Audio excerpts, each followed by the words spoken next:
Shalom saudara-saudaraku, saat ini kita akan masuk pada pelajaran Sekolah Sahabat pelajaran yang ke-9 dengan judul Penciptaan, Kejadian sebagai Fondasi, bagian yang kedua. Ayat hafalannya diambil dari Mazmur pasal 19 ayat yang pertama. Firman Tuhan berkata, "Langit menceritakan kemuliaan Allah dan cakrawala memberitakan pekerjaan tangannya." Sebelum kita membahas akan pelajaran Sekolah Sahabat kita, mari kita tunduk kepala, kita berdoa. Pertolongan-Mu kami butuhkan, hikmat dari sorga kami mau andalkan, sehingga kami boleh memahami akan kebenaran firman yang siap kami terima saat ini. Dalam nama Yesus, amin. Saudaraku, saat ini kita akan ringkaskan pelajaran Sekolah Sahabat kita dengan beberapa poin penting yang kiranya ini boleh menjadi berkat bagi kita semua. Poin yang pertama, kita akan bahas tentang penciptaan dalam budaya lain. Kemudian yang kedua, penciptaan dan berhala. Ketiga, kita akan bahas juga bumi ini datar atau kemudian apakah bumi ini masih baru? Dan yang kelima, penciptaan di seluruh Alkitab. Kitab Kejadian menetapkan fondasi keseluruhan daripada Alkitab. Misalnya, Alkitab menceritakan tentang peristiwa-peristiwa pada akhir zaman karena Sang Pencipta masih berdaulat atas ciptaannya. Mari kita pelajari konsep-konsep dasar pada bagian-bagian pertama Kitab Kejadian dan bagaimana semua konsep itu memiliki pengaruh pada seluruh Alkitab dan dalam sejarah. Kita masuk pada poin yang pertama, yaitu penciptaan dalam budaya lain. Kejadian 1 ayat 27 berkata, "Maka Allah menciptakan manusia itu menurut gambarnya. Menurut gambar Allah diciptakannya dia, laki-laki dan perempuan diciptakannya mereka." Saudara, Kejadian 1 sampai Kejadian 2 bukan satu-satunya kisah penciptaan umat manusia. Ada kisah-kisah lain seperti epik Atrahasis yang menceritakan gambaran penciptaan oleh Akadian. Orang Mesir dan orang Yunani juga memiliki kisah penciptaan mereka sendiri.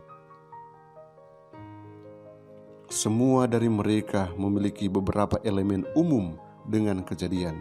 Misalnya, penggunaan tanah liat. Tetapi, ada juga perbedaan yang sangat besar dan mendasar. Dalam kisah-kisah non-Alkitab, umat manusia diciptakan sebagai tindakan egois atau karena persaingan antar dewa. Inilah penyimpangan kebenaran oleh penyembahan berhala. Hanya Kitab Kejadian yang memperkenalkan penciptaan manusia sebagai hasil dari kasih Allah yang maha kuasa tanpa keegoisan sama sekali. Poin yang kedua, penciptaan dan berhala. Kejadian 1 ayat 16 berkata, "Maka Allah menjadikan kedua benda penerang yang besar itu, yakni yang lebih besar untuk menguasai siang dan yang lebih kecil untuk menguasai malam, dan menjadikan juga bintang-bintang." Mengapa matahari dan bulan tidak disebutkan namanya? Dalam banyak budaya, matahari dan bulan adalah dewa yang mengambil bagian dalam penciptaan bumi dan umat manusia.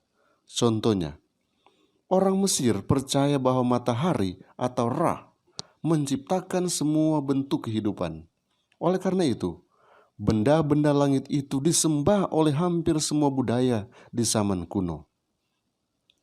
Kitab Kejadian memperjelas Allah menciptakan matahari dan bulan untuk suatu fungsi tertentu. Semuanya hanyalah terang tanpa kehidupan sama sekali. Tidak ada dewa-dewa dalam penciptaan yang harus kita sembah. Tidak ada kebetulan dan tidak ada keinginan. Semuanya diciptakan dengan tujuan. Yesaya 45 ayat 5 dan 18. Hanya Allah pencipta kita yang layak disembah. Kemudian poin yang ketiga, apakah bumi kita ini datar? Ayub 9 ayat yang ke-6.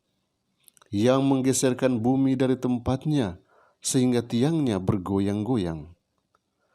Beberapa orang percaya bahwa bumi itu datar karena membaca secara harfiah beberapa bagian seperti yang ada dalam kitab Ayub. seolah-olah bumi ditopang oleh pilar dan dibatasi oleh 4 sudut literal. Anda juga boleh lihat dalam Wahyu pasal 7 ayat yang pertama. Namun saudaraku, kitab Ayub juga menjelaskan bahwa bumi tidak bergantung pada apapun. Ayub 26 ayat 7. Kita harus memperhitungkan bahwa banyak dari ungkapan ini menggunakan ungkapan puitis. Meskipun kita tahu bahwa bumi itu bulat dan tidak rata, Amsal 8 ayat 27, Yesaya 40 ayat 22, kita masih menggunakan 4 titik mata angin. Kita juga mengatakan bahwa matahari terbit dan terbenam, meskipun kita tahu bahwa bumilah yang bergerak mengelilingi matahari. Kita tidak menggunakan daftar ilmiah saat menggunakan pernyataan itu. Demikian juga ada gambaran dalam Alkitab yang menggunakan daftar umum daripada yang ilmiah. Kemudian poin selanjutnya, apakah bumi ini masih baru? 1 Tawarik 1 ayat 1-4. Adam, Set, Enos, Kenan, Mahalalel, Yared, Henok, Metusala, Lamek, Nuh, Sem, Ham, dan Yafet. Ada beberapa catatan silsilah dalam Alkitab yang mencakup periode antara Adam dan Abraham, Kejadian 5 dan Kejadian 11, 1 Tawarik 1 ayat 1-22, dan Lukas 3 ayat 23-38. Baik nama dan umur diberikan sehingga kita dapat menghitung berapa banyak waktu yang dilewati antara Adam dan Abraham. Misalkan A hidup X tahun dan memperanakan B. Oke, kita lebih lanjut. Setelah ia melahirkan B, A hidup Y tahun dan memiliki anak laki-laki dan perempuan. Jadi semua hari-hari A adalah Z tahun dan dia meninggal. Kejadian pasal 5 ayat 6-8. Jika kita menambahkan tahun-tahun itu, kita dapat mengetahui kapan Abraham hidup. Menurut tradisi Yahudi, penciptaan terjadi pada 3760 sebelum Masehi. Oleh karena itu, tahun Gregorian yang saat ini tahun 2020 adalah tahun Ibrani 5780.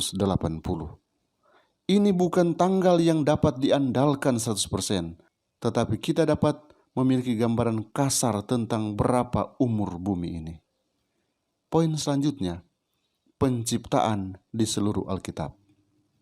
Roma 5 ayat 12, sebab itu sama seperti dosa telah masuk ke dalam dunia oleh satu orang, dan oleh dosa itu juga maut. Demikianlah maut itu telah menjalar kepada semua orang, karena semua orang telah berbuat dosa. Kuasa penciptaan Allah sering disebutkan dalam Perjanjian Lama. Sebagai contoh, kitab Yesaya berisi lebih dari 10 referensi terhadap Allah sebagai pencipta. Boleh buka dalam Yesaya pasal 42 ayat 5, Yesaya 43 ayat 1, 7, 15, 21, Yesaya 45 ayat 8, Yesaya 54 ayat 16, Yesaya 56 ayat 7, Yesaya 57 ayat 16, Yesaya 65 ayat 17 dan 18. 11 pasal pertama dalam kitab Kejadian berkali-kali disebutkan oleh Yesus dan para rasul dalam Perjanjian Baru.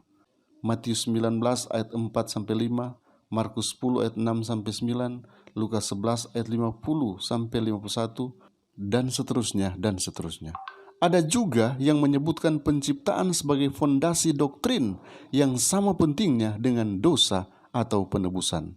Roma 5 ayat 12-19. Alkitab akan kehilangan keterpaduan dan keandalannya tanpa fondasi dari kitab Kejadian.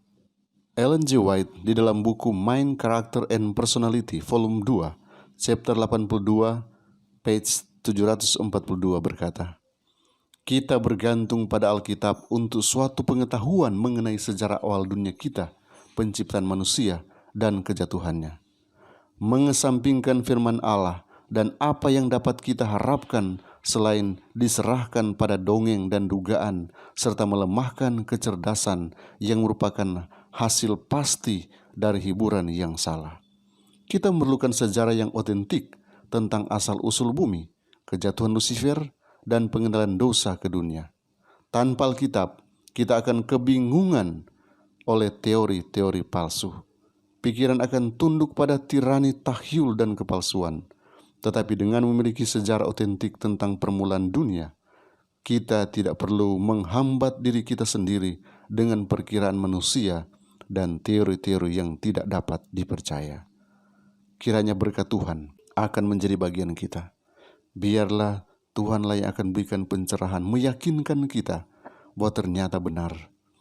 Bumi ini diciptakan oleh Allah, dan teori-teori dunia yang menyatakan tentang dunia ini datar, tentang bagaimana manusia ini diciptakan, dan lain sebagainya.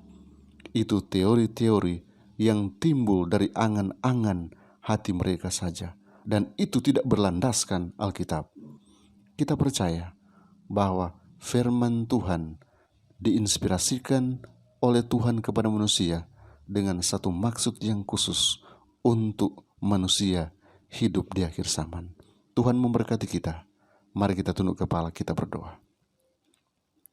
Bapa di sorga, terima kasih oleh karena saat ini kami boleh mendapatkan pencerahan sehubungan dengan pelajaran sekolah Sabat yang sudah kami perdalam.